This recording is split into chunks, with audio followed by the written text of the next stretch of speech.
दो विचारधाराओं के लोग हैं।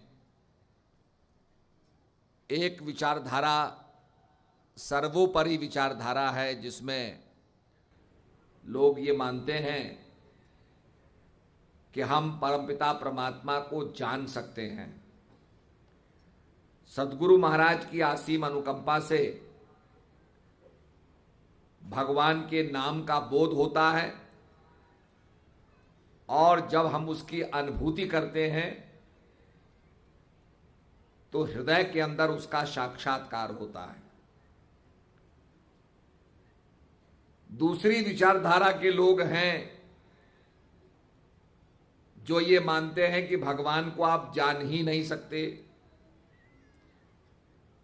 परमपिता परमात्मा निर्गुण है, निराकार है, अगम्य है, उसको जाना नहीं जा सकता। कुछ लोग ये मानते हैं कि आप किसी भी रास्ते पर चले जाओ, पहुंचना तो एक जगह है। उदाहरण भी देते हैं कि देखो, जगह जगह से नदियां बहती हैं और नदियां बह करके समुद्र में समावेश कर जाती हैं। तो कुछ भी करते रहो, किसी रास्ते पे भी चलो, आप लक्ष्य तक पहुंच जाएंगे। वास्तव में देखा जाए तो इस पर थोड़ा हमें विचार करना होगा, थोड़ा मनन करना होगा। जो लोग ये मानते हैं कि भगवान जाना नहीं जा सकता, वो निर्गुण है, निराकार है, अगम्य है। अब सवाल यह है कि परमपिता परमात्मा है, ये कैसे जाना हमने? अगर हम उसी व्यक्ति से पूछें कि जी आपने कैसे जाना, तो वो कहेंगे भाई संतों ने शास्त्रों को लिखा, संतों ने जाना। इसका मतलब जिन्होंने लिखा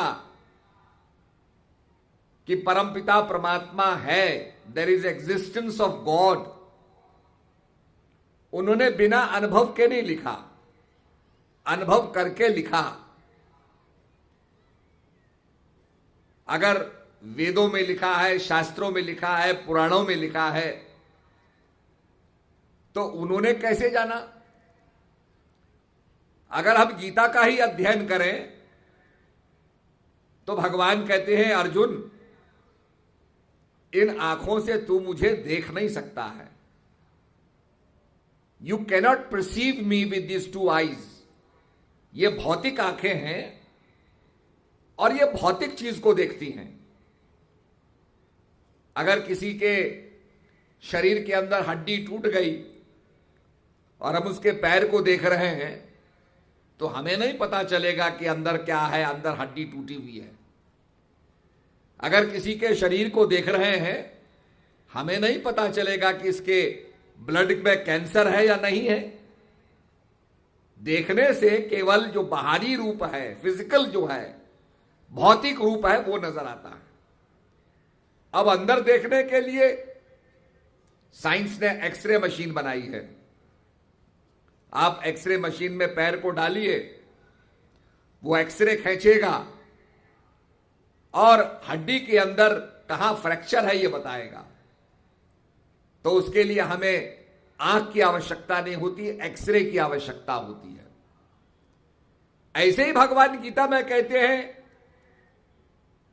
कि जो सबके अंदर रम रहा है, निराकार है, निर्गुण है, उसको जानने के लिए तुझे दिव्य चक्षुओं की जरूरत है। इसलिए आपने देखा होगा भगवान शंकर ये दोनों आंखों को बंद करते हैं, ध्यान कर रहे हैं। लोग अमरनाथ जी को जाते हैं और जब हम अमरनाथ की फोटो देखते हैं तो भगवान शंकर ध्यान कर रहे हैं, और ध्यान करके उनका तीसरा नेत्र खुल रहा है, जिसको कहा ज्ञान नेत्र, द थर्ड आई, तीसरा नेत्र कहा।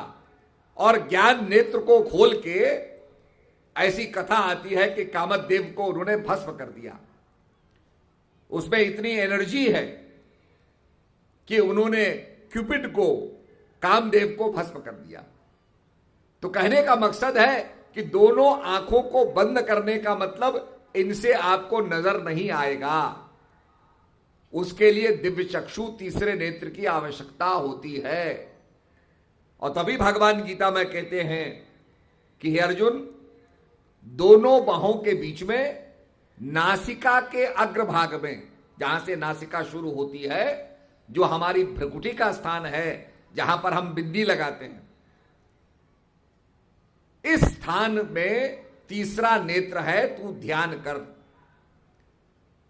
तो कहने का मकसद कि फिजिकली तो हम देख नहीं सकते हैं, उसका अनुभव कर सकते हैं। जैसे आपने देखा होगा, गर्मी को हम देख नहीं सकते, पर गर्मी का अनुभव प्राप्त होता है।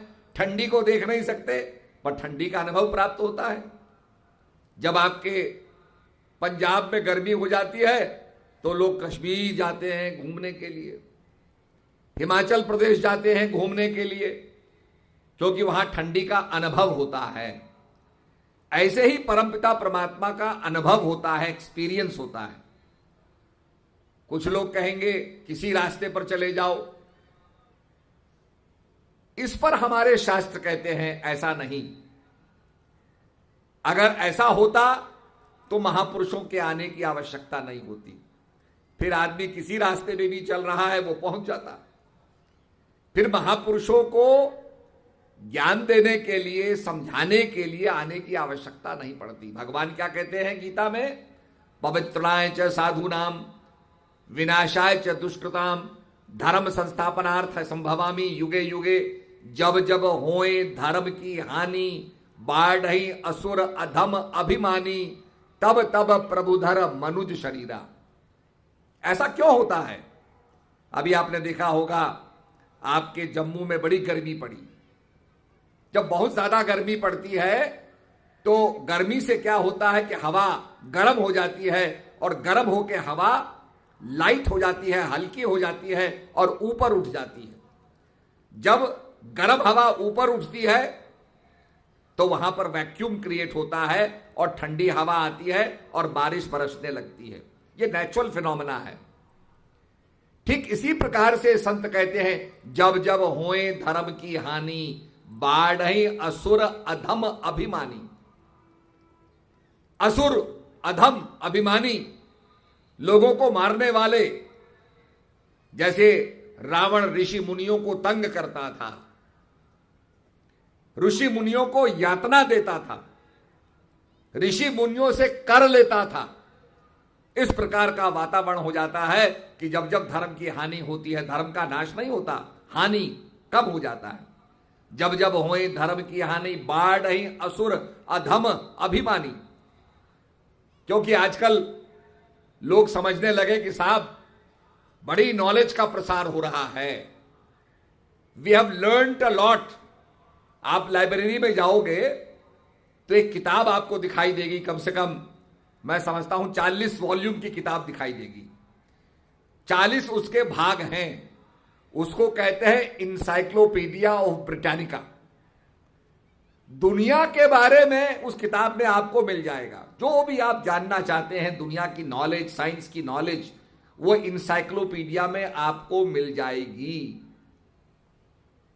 और आपने हवाई जहाज देखे होंगे, अब तो ऐसे ऐसे हवाई जहाज बन रहे हैं जो 2-2 हजार आदमियों को ले जाए। ऐसे भी हवाई जहाज बन रहे हैं जो रेडार पर नहीं आते, जिसको स्टेल्थ कहा जाता है, वो रेडार पे आएंगे ही नहीं। इतना विकास होने के बाद हम समझने लगे कि हम बहुत मॉडर्न हो गए हैं, बहुत विकसित हो गए हैं, हम बहुत आगे बढ़ गए हैं, हम बिल्कुल महामानव बन गए हैं। पर अखबार में देखो, किसी ने गोली से मार दिया, कोई बच्चों का अपहरण कर रहा है, कोई आतंकवादी बनकर के गोली चला रहा है। वास्तव में देखा जाए तो हम इतना एडवांस होने के बाद वो प्रवृत्ति बाढ़ई असुर अधम अभिमानी वाली प्रवृत्ति खत्म नहीं हुई। त्रेता युग तो बीत गया, परंतु आज रावण खत्म नहीं हुआ। द्वापर युग बीत गया, पर आज कंस की समाप्ति नहीं हुई है, उस प्रवृत्ति की समाप्ति नहीं हुई है। तो सज्जनों, अगर हम उस प्रवृत्ति का अनुकरण करते रहें जो विनाशकारी प्रवृत्ति है, कहा गया when the mountain does not come to Muhammad, Muhammad goes to the mountain। भाई जब पहाड़ किसी के पास नहीं आएगा तो वो आदमी ही पहाड़ के पास चले जाता है। अब आप देखो, इतने सारे आदमी हमारे हरिद्वार में नहीं आ सकते थे, तो हम ही आपके जम्मू में आ गए, आपको दर्शन देने आ गए। ऐसे ही सत्संग की गंगा आप तक पहुंच गई, क्योंकि आप वहां पहुंच नहीं पा रहे थे।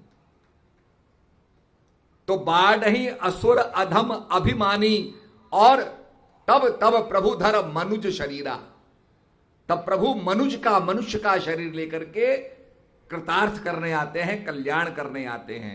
ऐसे ही महापुरुषों का आना, संतों का आना इसी वास्ते रहा, और वो दूसरों को रास्ता बताते हैं।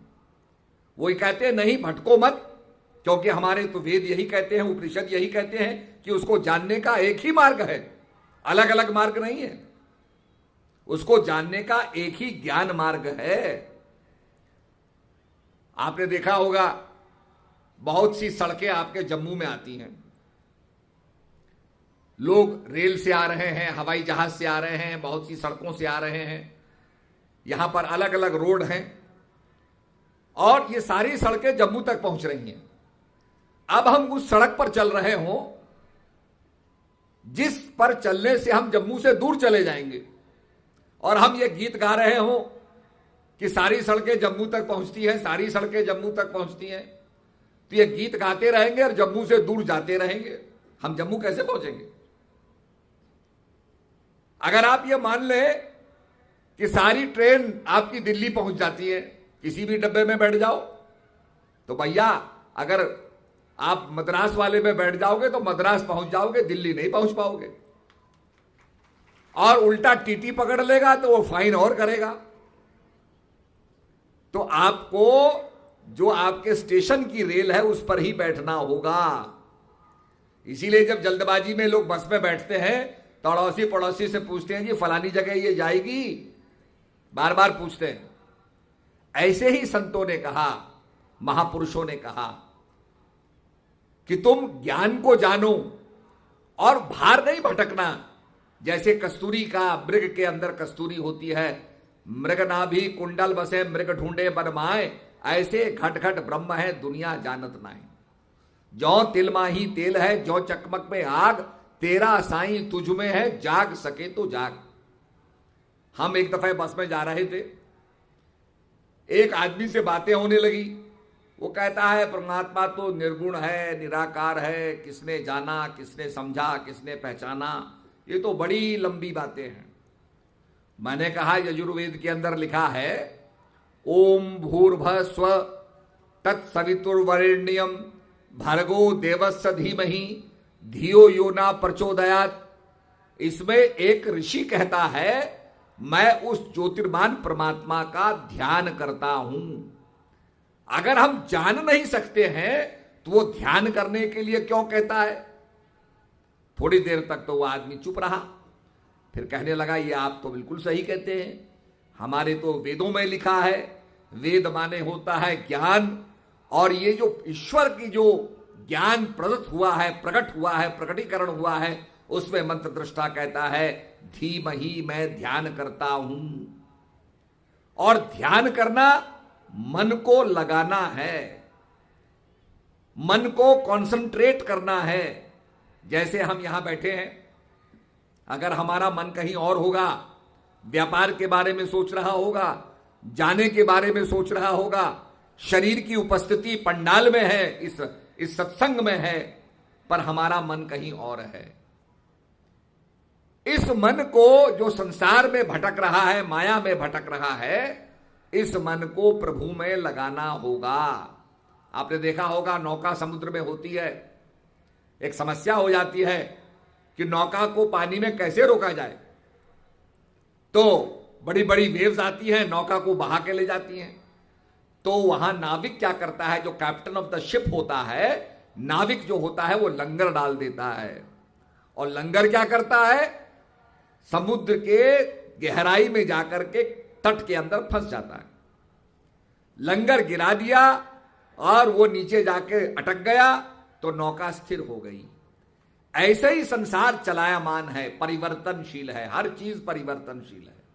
अभी देखिए कितनी जनता यहां बैठी है, कल आपको यहां कोई नहीं मिलेगा, कल खाली रहेगा। परिवर्तनशील है ये पृथ्वी, परिवर्तनशील है। हमारी आयु, हम बहुत छोटे थे, अब कितने बड़े हो गए, फिर वृद्ध हो जाएंगे, फिर बूढ़े हो जाएंगे, कमर झुक जाएगी, कितना परिवर्तन हो रहा है। इसी परिवर्तन को देखते हुए हमारे संतों ने कहा कि चलती चाकी देख के दिया कबीरा रोए, दो चक्किन के पाट में साबुत बचा ना कोई। चक्की के पाट में कोई दाना आ जाता है तो पिसके निकलता है, कोई बचने का उपाय है? ये संसार रूपी चक्की के अंदर आदमी जो है फंस गया, आ गया। तो कबीर दास का लड़का जो कमाल था, कहता है पिताजी इसे बचने का उपाय है। और वो क्या है कि चलती चाकी देख के दिया कमाल हंसाए, जो कील से लागे रहे ताको काल न खाए। चक्की को उठा के देखो तो उसमें कील होती है, पिविट होती है, उस कील के ऊपर ऊपर चक्की का पार्ट चलता है। जो दाना कील से लग जाता है वो पिसने में नहीं आता, जो कील से दूर हो जाता है वो आटा बन के निकलता है। तो भैया कील से दूर हो जाओगे, आटे बन के निकलोगे, कील से जुड़ जाओगे तो कहा ताको काल ना खाए, उसको काल नहीं खाता। तो कहने का मकसद यह है वो कील क्या है। आपने देखा होगा पंखे चल रहे हैं, ये फैन चल रहे हैं, जिस डंडे से लटके हुए हैं वो डंडा नहीं चल रहा, वो स्थिर है, ब्लेड्स घूम रही हैं। ऐसे ही ये पृथ्वी भी घूम रही है, ग्रह भी घूम रहे हैं, पर जिस बिंदु के चारों तरफ घूम रहे हैं वो सूर्य अपने आप में स्थिर है। सन इज स्टेशनरी, वो नहीं घूमता। आपने टांगे का पहिया देखा होगा, बैलगाड़ी का पहिया देखा होगा, वो घूमता रहता है, पर जिस धुरी पर चढ़ा होता है वो धुरी नहीं घूमती। ऐसे ही ये जितने परिवर्तन हो रहे हैं, ये एक ऐसी शक्ति के चारों तरफ हो रहे हैं जो शक्ति नहीं बदलती, न परिवर्तन में नहीं आती, अपरिवर्तित है। इसीलिए भगवान गीता में कहते हैं अर्जुन ये शरीर क्या है, जैसे आप अच्छे अच्छे कपड़े पहन करके आए हुए हैं प्रोग्राम में, और ये कपड़े मैले हो जाएंगे तो इनको निकाल के धोने को डाल दोगे, भाई धो करके फिर पहनेंगे। ऐसे ही जो पुराना शरीर होता है, जो धूमिल हो जाता है, उसको निकाल करके दूसरे शरीर को आदमी प्राप्त कर लेता है। और जो आत्मा है वो अजर अमर और अविनाशी है। भगवान श्री कृष्ण महाराज गीता में कहते हैं नैनम छिंदन्ति शास्त्राणि नैनम दहति पावका न चैनम क्लेदन्ति तापो न शोषति मारुत। हे अर्जुन, ये आत्मा अजर अमर और अविनाशी है, ये नहीं बदलती। हमारे संत कहते हैं अपनी सदुखड़ी भाषा में, बड़ा सिंप्लीफाई करके उन्होंने कहा, लख 84 भरम दिया मानुष जन्म पायो, कह नानक नाम संभाल सो दिन नेड़े आयो। लख 84 लाख योनियां हैं, उसमें गुजरते गुजरते साइंस भी यही कहती है कि भाई एकदम तो आप नहीं बने। कितनी योनियों के बाद आप अगर साइंस का अध्ययन करेंगे तो कहेगा कितनी स्टेजेस के बाद आप धीरे धीरे जो है बनमानुष बने, बानर बने, और उसके बाद डेवलप करते करते करते तब यह आपको मनुष्य का शरीर प्राप्त हुआ। जानवरों से निकल निकल करके आए और अनेक योनियों से गुजरते गुजरते मानुष जन्म पायो, कहा नानक नाम संभाल। अब इस योनि को प्राप्त करने के बाद, मानुष तन को प्राप्त करने के बाद उस नाम की कमाई करो, नाम संभाल। वो नाम क्या है, वो शब्द क्या है? शब्दी धरती शब्दी आकाश, शब्दी शब्द भयो प्रकाश, सगली सृष्टि शब्द के पाछे नानक शब्द घटाघट आछे। वो सारी पृथ्वी जो है शब्द पर टिकी हुई है, और वो शब्द कहां है? हमारे प्राणों में, हमारे हृदय में बसता है।